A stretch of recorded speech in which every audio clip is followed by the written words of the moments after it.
Muy buenas tardes. Gracias por acompañarme en el estudio del capítulo 12 de Lucas. Voy a empezar leyendo los versículos del 1 al 7. Entonces se reunió una multitud de miles y miles, tanto que se atropellaban unos a otros. Jesús comenzó primero a hablar a los discípulos. En realidad, la mayor parte de este capítulo Jesús habla a los discípulos. Les dijo: cuídense de la levadura de los fariseos, que es la hipocresía. Nada hay escondido que no sea revelado, ni oculto que no haya de saberse. 3.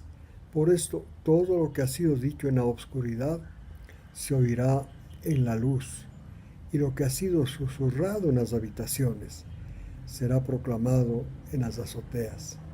4. Digo pues a ustedes, amigos míos, no teman a los que pueden matar el cuerpo y después no tienen nada más que hacer. Yo les mostraré a quién deben temer. Teman a aquel que después de matar tiene el poder de arrojar a la ajena. Sí, les digo, a ese tema. 6.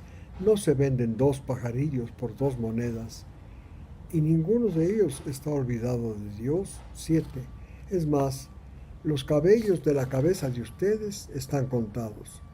No teman ustedes, porque valen mucho más que muchos pajaritos. Bien, Jesús, se había reunido una gran multitud para escuchar a Jesús, tanto que se atropellaban unos a otros. Pero Jesús estaba rodeado de los discípulos, así es que primero comenzó a hablarles a ellos. En realidad, la mayor parte de este capítulo se dirige a los discípulos. Empieza diciendo entonces a los discípulos: cuídense de la levadura de los fariseos, que es la hipocresía. La palabra hipocresía en segundo término quiere decir actor, pero el primer término es hipócrita, es una persona que no vive de acuerdo a lo que enseña. Sus enseñanzas no son respaldadas por su vida. Esa es la palabra hipócrita. Esa era la característica de los fariseos. Enseñaban muchas cosas, pero no respaldaban lo que enseñaban con su tipo de vida.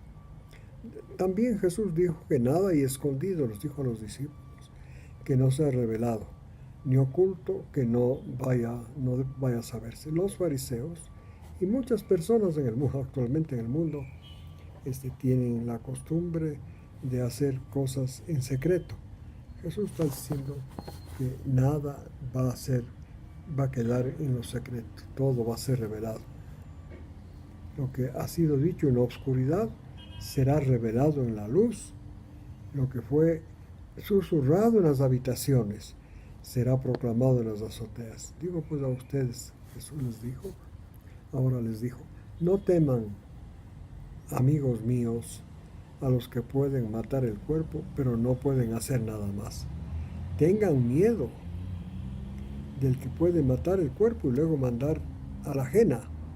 Este personaje es Dios, no es Satanás.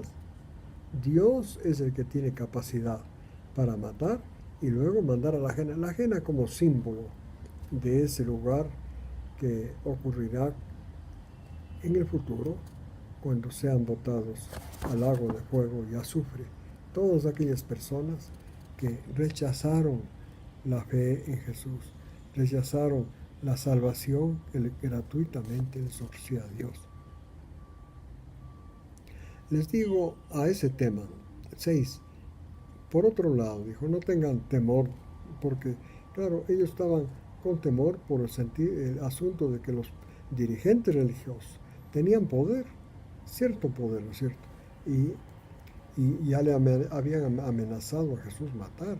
Ellos tenían temor, pero Jesús dice: no teman, porque 2 pajarillos se venden por 2 monedas, y ninguno de ellos es olvidado por Dios. Es más, les dice, los cabellos de la cabeza de ustedes, todos están contabilizados por Dios. Así es que ustedes valen mucho más que los pajarillos a quienes Dios cuida y observa. En otras palabras, Jesús les asegura a sus discípulos que Dios el Padre les observa continuamente para cuidarlos y protegerlos. 8 al 10. Les digo también que todo aquel que me confiese delante de los hombres, confiesen al Hijo del Hombre, también el Hijo del Hombre les confesará delante de los ángeles del Padre. Pero el que me niega delante de los hombres, dice el versículo 9, será negado delante de los ángeles de Dios.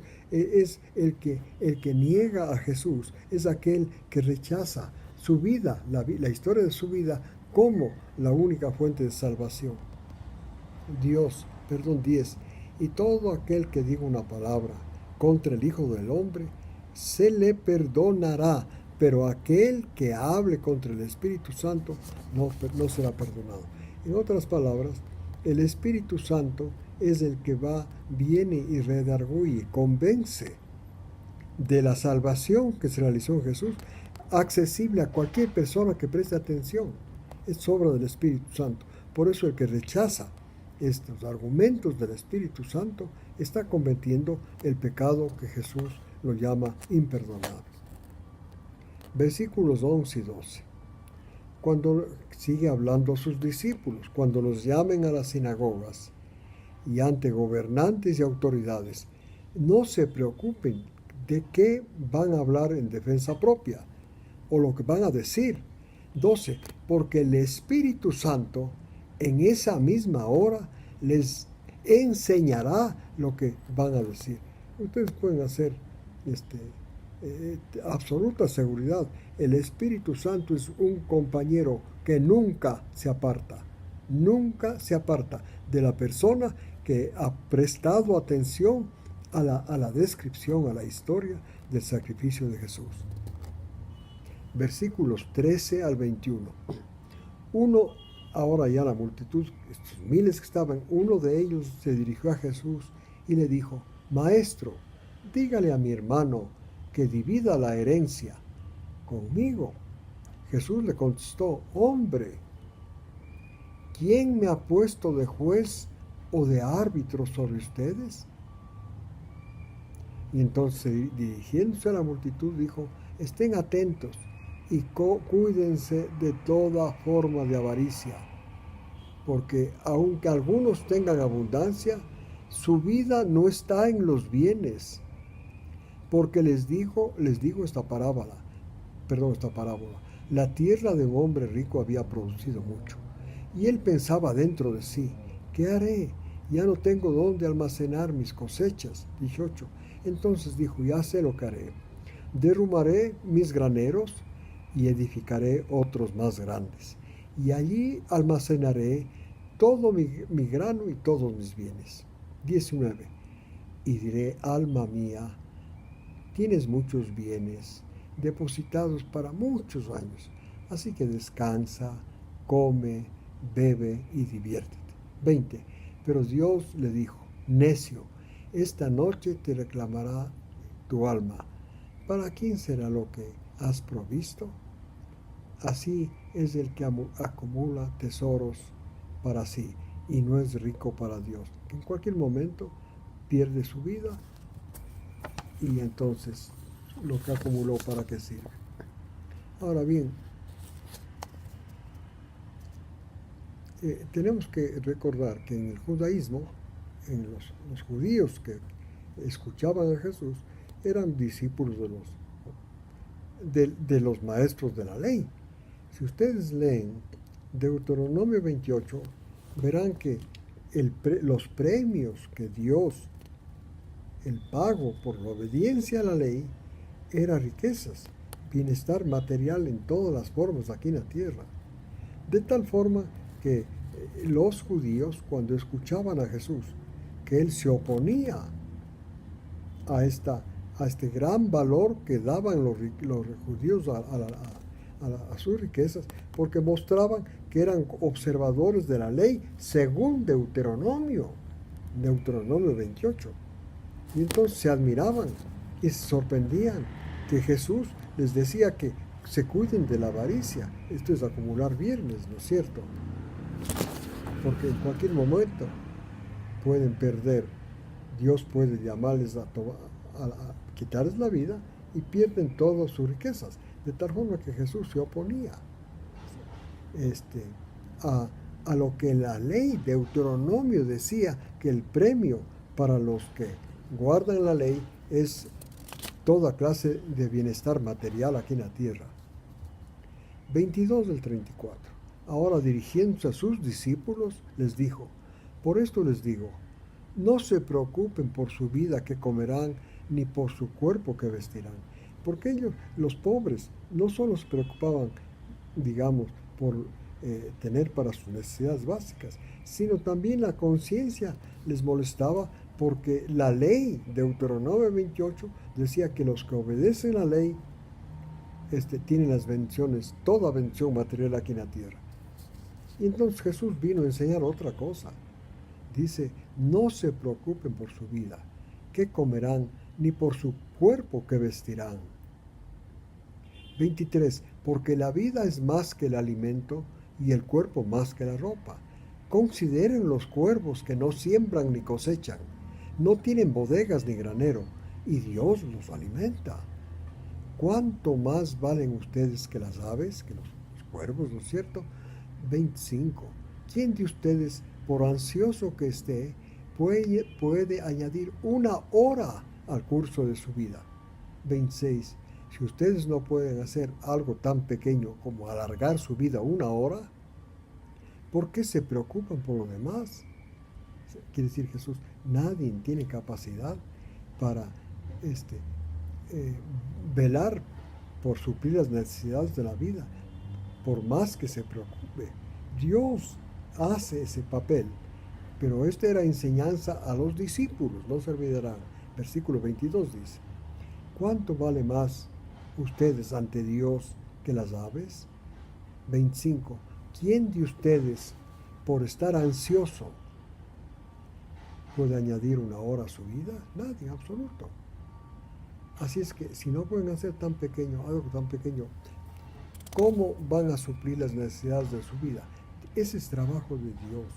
Pero Jesús les asegura que Dios tiene mucho cuidado de los que trabajan para Él, de los que le sirven, porque nunca les falta para suplir sus necesidades.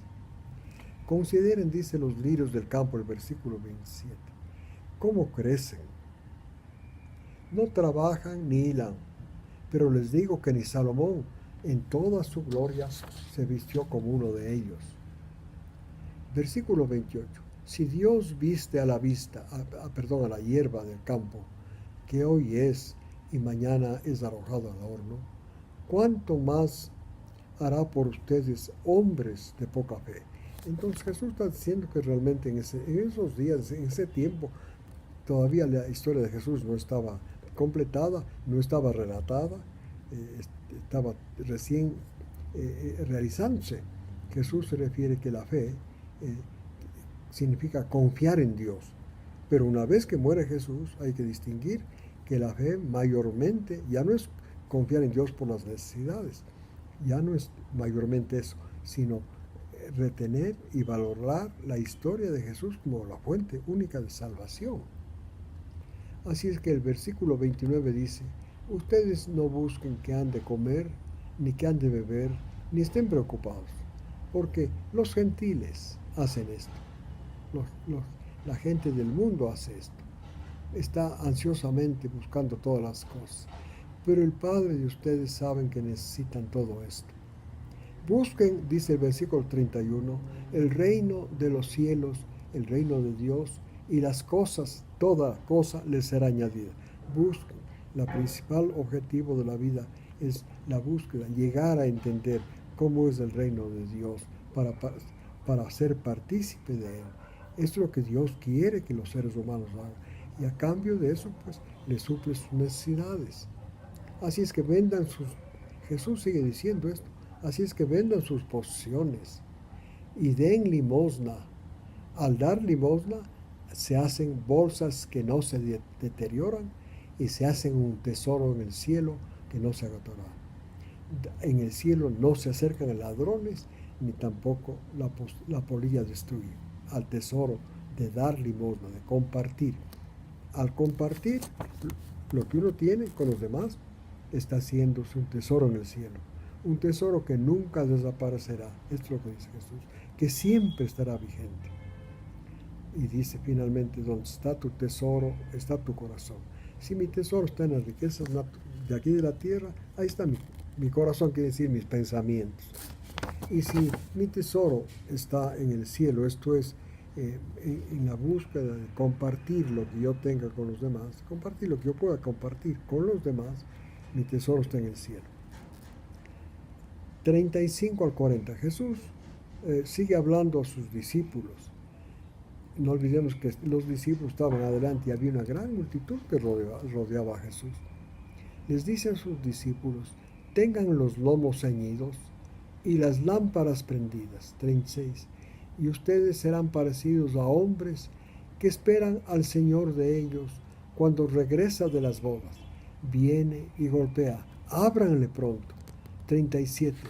Dichoso aquellos siervos a quienes el Señor, al venir, los halle velando. En verdad les digo que se ceñirá, los recostará y les servirá. O sea, les servirá el banquete, en el banquete de bodas. Versículo 38, de Apocalipsis 19, ¿no? 38. Ya sea que venga a la segunda vigilia o a la tercera, y los hallará así, sirviendo al Señor, sirviendo, preocupados por hacer la misión que Dios les encarga a cada creyente.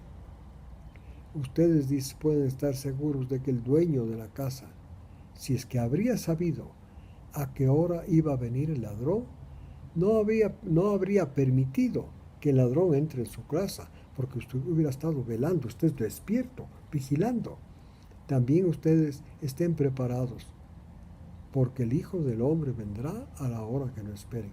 Esta venida del Hijo del Hombre del versículo 40 se refiere en la Biblia a lo que en el griego está parusía, que es una visita para regresarse. Esto es cuando lo que dice en la primera de Tesalonicenses, capítulo 4, versículos 16-17, cuando vendrá sorpresivamente el Señor a las nubes del cielo y llevará a sus invitados. Los invitados son los que han muerto en la fe, que estén muertos, y los vivos, que vivan de la fe de Jesús. Esos son los invitados de las bodas. Esto está referido en Apocalipsis 19:6. Estos invitados a las bodas, sus buenas obras son el vestido de la novia del Cordero. En Apocalipsis, últimos capítulos, se ve que Dios, esta separación que ocurrió con la caída de Adán, la separación completa de Dios, que no solamente se refiere a los hombres, se refiere a toda la creación, incluso al universo. Pues Jesús, cuando viene, empieza este proceso de unir. Primero, cuando estaba aquí en la tierra, unió a los que le prestaron atención a él. Les unió como un esposo se une a la esposa.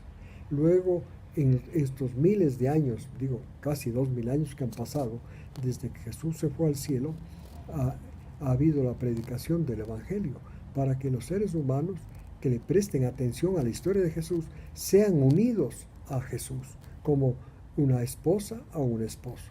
Y entonces, una vez cuando ocurre en Apocalipsis 19, ahí la novia ya es la ciudad de Jerusalén, que se va a unir. Esto es la administración, el gobierno de Dios va a unirse, va a ser ejercido en la tierra. Por eso, y esto representa con la boda de Jesús, la boda con la ciudad de Jerusalén. Y entonces Jesús se está refiriendo aquí, repito, cuando venga lo que está escrito en la Biblia como el apresamiento o el secuestro de los creyentes, y llevar el secuestro de la tierra y llevarles a la boda del Cordero. Ahí en esa boda dice que Él mismo los va a servir. Y entonces, sea que venga a la segunda vigilia, que es de 9 a 12, ¿no? O la tercera, que será de 12 a 3, y los halle así, vigilantes y haciendo el trabajo de Dios, dichosos aquellos siervos. 39.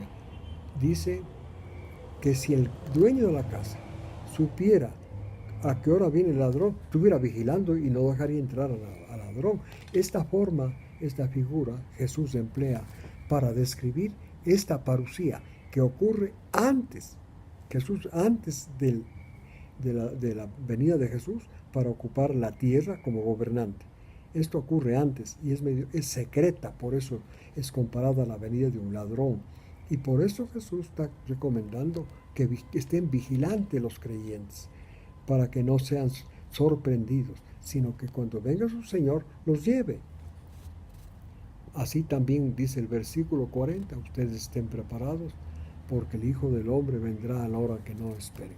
Esto es la parucía, esto que se llama el arrebatamiento. Primera de Tesalonicenses, capítulo 4, como les acabo de mencionar, por supuesto. Mateo 25, la fiesta de bodas, ahí está descrito.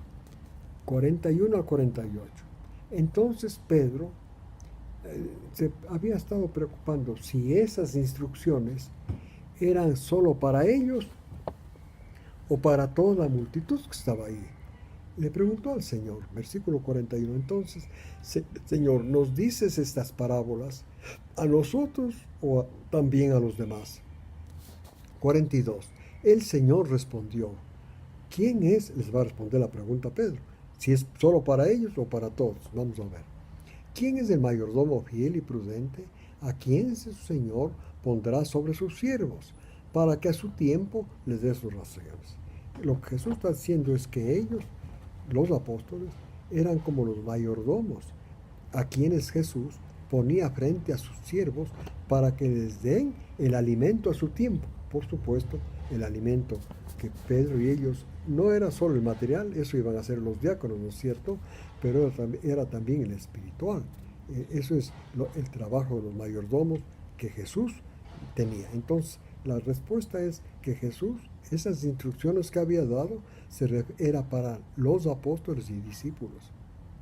El versículo 43 dice, dichoso aquel siervo a quien cuando su Señor venga lo encuentre haciendo así, esto es, dando el alimento a los otros siervos. En verdad les digo que lo pondrá sobre todos sus bienes.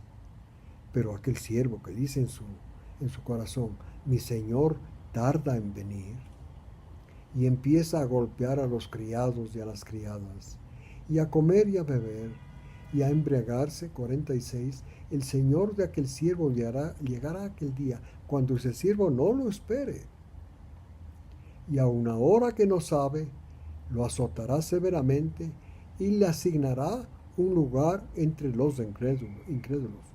Y aquel siervo que sabía la voluntad del Señor, y que no se preparó, ni obró conforme a su voluntad, recibirá muchos azotes, 48. Pero el que no sabía, el siervo que no sabía, y que hizo cosas que merecían castigo, será azotado poco. A todo el que se le haya dado mucha responsabilidad, mucho se le dará. Y al que mucho se le ha confiado, mucho se exigirá. Entonces Jesús dice que aquellos siervos de Dios que sean mayordomos, y justamente cuando el Señor esté por venir en las nubes del cielo para llevar sus invitados, esto es, los de la fe, a las fiestas de bodas, deben velar para que estén dando el alimento a su tiempo a los siervos. El alimento a su tiempo es dar como lo que se diría la verdad presente para cada época. Por ejemplo, ahora estamos en la época de conocer que la verdad y la ley no van juntas en la vida de un cristiano, quiero decir. La ley tiene un papel muy importante en el proceso de la salvación. O sea, no estamos diciendo otra cosa. La ley tiene un papel muy importante en el proceso de la salvación. Pero una vez que Jesús llega a ser revelado a una persona, la ley termina su acción. Por eso se lee en Romanos 10:4, el fin de la ley de Cristo.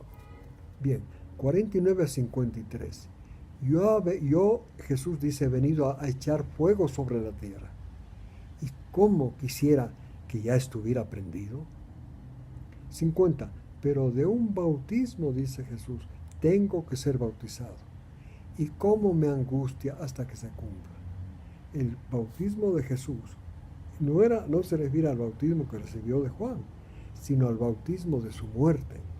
Era el entrar en la sepultura, ser sepultado en la muerte. A este bautismo Jesús se refiere.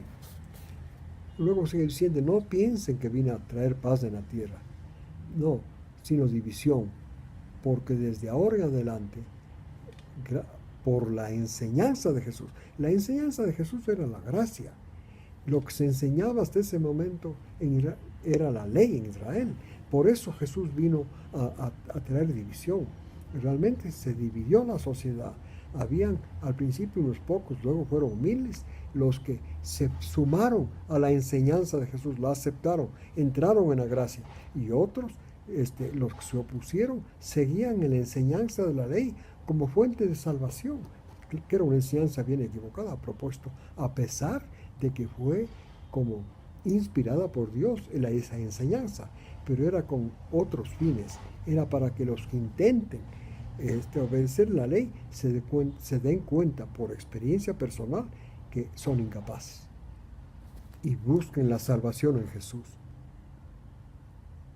Dice entonces, va a haber división, 5 en una casa estarán, 2 serán en contra de 3, el padre contra los hijos contra el padre, la madre contra las hijas contra la madre, la suegra contra la nuera contra la suegra. Es lo que dice Jesús, que iba a haber una gran división en el pueblo de Israel por la enseñanza de la gracia, la de Jesús, y rompiendo la corriente de enseñanza que había habido por siglos sobre la ley, el antiguo pacto. Decía también Jesús a las multitudes, cuando ven una nube grande que se levanta en el oeste, al instante dicen, sabían leer las señales del cielo, viene un aguacero y así sucede. 55. Cuando sopla el viento del sur, dicen va a ser calor y así pasa. Entonces Jesús dice hipócritas, o sea, personas que lo que enseñan no viven. Saben examinar el aspecto de la tierra y del cielo. ¿Por qué no examinan las señales de los tiempos? El tiempo presente. 57. ¿Y por qué no juzgan por sí mismos lo que es justo? Esto es porque no disciernen la escritura. ¿Y por qué tienen que solamente depender de lo que les enseñan en las sinagogas? 58 al 59. Porque y sigue siendo la multitud, ahora mientras van con el adversario para comparecer ante un juez, procuren en el camino arreglarse con el adversario, porque no sea que el adversario, al llegar al juez, le convenza al juez y el juez te entregue al guardia, y el guardia te entregue en la cárcel. Te digo que no saldrás de ahí hasta que pagues el último centavo. Jesús dice entonces que busquen el método de no llegar a las cortes, sino que se convengan, se arreglen antes de llegar a juicio. Esto es lo que está diciendo el Señor. Gracias por estar conmigo en este estudio del capítulo 12 de Lucas. Les invito la próxima semana para acompañar este estudio. Que Dios los bendiga a ustedes y a sus familias esta semana. Gracias.